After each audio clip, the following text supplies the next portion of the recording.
આત્મા જે છે આત્મા એમાં જે સમ્યક દર્શન થાય, સમ્યક દર્શન એટલે આત્મા સચ્ચિદાનંદ શુદ્ધ આનંદ સ્વરૂપ એની સન્મુખ થઈને અંતરમાં પ્રતીતિ થવી તેને સમ્યક દર્શન કહે છે. એ સમ્યક દર્શન બંધનું કારણ નથી, એ મોક્ષનું કારણ છે, માટે બંધનું કારણ નથી. સમજાય છે કાંઈ?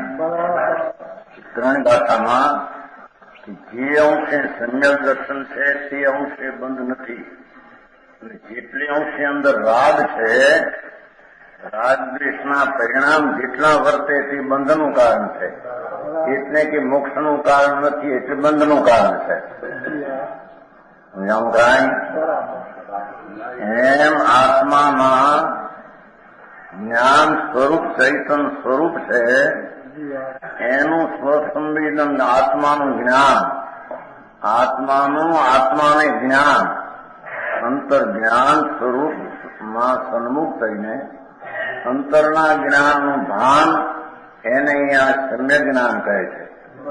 એ સમ્ય જ્ઞાન બંધનું કારણ નથી, એ સમ્ય જ્ઞાન અબંધ પરિણામ હોવાથી મોક્ષનું કારણ છે, બંધનું કારણ નથી. કો સમજાય છે કાંઈ? ત્રીજો બોલ, આત્મામાં શુદ્ધ ચૈતન સ્વરૂપમાં જેટલી સ્થિરતા રમણતા આનંદ સ્વરૂપ ભગવાન આત્મા, એમાં જેટલી એકાગ્રતાની સ્થિરતા એનું નામ ચારિત્ર. એ ચારિત્ર છે, એ બંધનું કારણ નથી, એ મોક્ષના માર્ગ રૂપે અબંધ પરિણામ છે. પણ એમાં જેટલો રાગ બાકી રહે છે એ બંધનું કારણ સમજાય છે કાંઈ?